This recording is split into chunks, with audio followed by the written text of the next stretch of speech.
lainnya, yaitu Maudi, Iktikar, dan Ataya.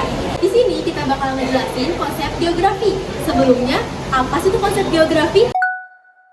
Konsep geografi adalah generalisasi dari segala kelompok gejala-gejala tertentu yang kita gunakan untuk menggambarkan fenomena yang sama serta mendeskripsikan hasil kajian tersebut. Konsep geografi terbagi menjadi 10. Di antaranya ada konsep lokasi, konsep jarak, konsep keterjangkauan, konsep pola, konsep morfologi, konsep aglomerasi, konsep nilai kegunaan, konsep interaksi dan interdependensi, konsep diferensiasi area, dan keterkaitan ruangan.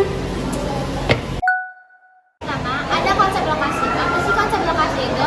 Konsep lokasi membahas tentang letak atau posisi suatu objek yang ada di permukaan bumi. Secara umum, konsep lokasi terbagi menjadi dua, yaitu lokasi absolut dan juga lokasi relatif. Lokasi absolut adalah letak atau tempat yang dilihat dari garis lintang dan garis bujur. Contohnya seperti letak astronomis Indonesia di 6 derajat lintang utara sampai 11 derajat lintang selatan dan 95 derajat bujur timur sampai 140 derajat bujur timur. Contoh lainnya adalah letak titik koordinat SMA Pasundan 1 yang ada di Google Maps. Selanjutnya itu ada lokasi relatif.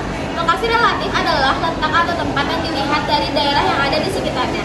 Lokasi relatif dapat berganti-ganti sesuai dengan objek yang ada di sekitarnya. Contohnya letak Indonesia di antara Samudra Hindia dan Samudra Pasifik. Juga di antara benua Asia dan juga benua Australia. Contoh lainnya adalah letak SMA Pasundan 1 yang berada di dekat alun-alun, dekat Kepatihan, dan juga dekat warung nasi bungkus. Konsep jarak. Konsep jarak adalah konsep yang menjelaskan antara dua tempat yang terbagi atas dua jenis, yaitu jarak mutlak dan jarak relatif. Jarak mutlak adalah satuan pandang yang diukur atas kilometer dan mil, dan jarak relatif yaitu satuan pandang yang diukur menggunakan satuan waktu, yaitu detik, menit, jam, hari, minggu, dan bulan, serta waktu. Adapun contoh-contoh dari konsep jarak, yaitu diantaranya Jakarta ke Bandung dapat ditempuh dalam waktu 3 jam dengan kereta api. Yang kedua, hasil pertanian menjadi lebih mahal karena distribusinya jauh dari tempat produksinya. Dan yang terakhir, nilai tanah akan makin tinggi jika bila makin dekat dengan kota atau jalan raya. Selanjutnya ada konsep keterjangkauan. Konsep keterjangkauan merupakan dapat tidaknya atau mudah tidaknya suatu lokasi dijangkau dari lokasi lain. Keterjangkauan tergantung dari jarak, biaya, waktu, serta berbagai hambatan medan yang dialami. Contohnya, dari Jakarta akan lebih mudah menjangkau kota Padang daripada Kepulauan Mentawai. Konsep pola artinya berkaitan dengan persebaran fenomena di permukaan bumi, baik fenomena yang bersifat alami seperti aliran sungai, persebaran vegetasi, jenis tanah dan curah hujan maupun fenomena sosial budaya seperti pemukiman, persebaran penduduk, mata pencaharian dan jenis perumahan tempat tinggal penduduk. Contohnya pemukiman penduduk yang memanjang mengikuti jalan raya atau sungai. Selanjutnya ada konsep morfologi. Konsep morfologi merupakan konsep yang menjelaskan bentuk-bentuk rupa bumi atau lahan yang ada kaitannya dengan proses pengikisan, pengendapan, pengangkatan, dan penurunan lapisan muka bumi.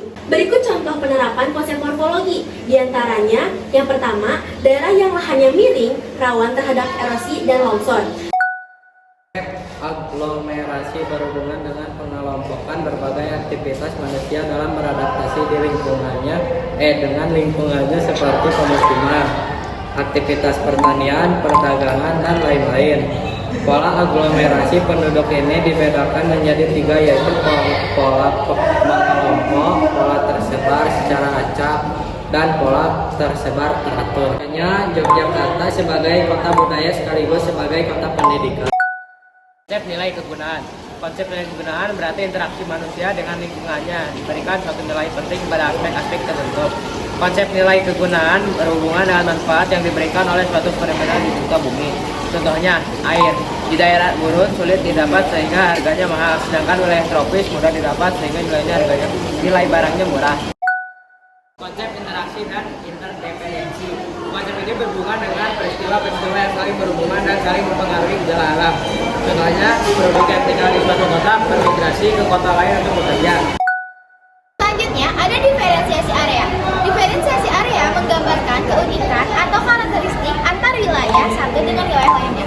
Contoh konsep ini misalnya masyarakat yang tinggal di pesisir bekerja sebagai nelayan, sedangkan warga pegunungan biasanya bekerja di kebun atau ladang. Konsep keterkaitan ruangan. Konsep keterkaitan ruangan menyangkut keterkaitan persebaran gejala geografi di satu tempat dengan tempat lainnya. Berikut contoh penerapan konsep keterkaitan ruangan. 1. Di Jakarta banyak kesempatan kerja, tetapi lahan tempat tinggal sangat terbatas. Akibatnya, banyak orang yang bekerja di Jakarta, tetapi tempat tinggalnya di Bogor, Bekasi, atau Tangerang. Sekian penjelasan tentang konsep-konsep geografi yang bisa kita sampaikan. Gimana? Udah paham belum nih? Kalau belum paham, jangan lupa bertanya ya.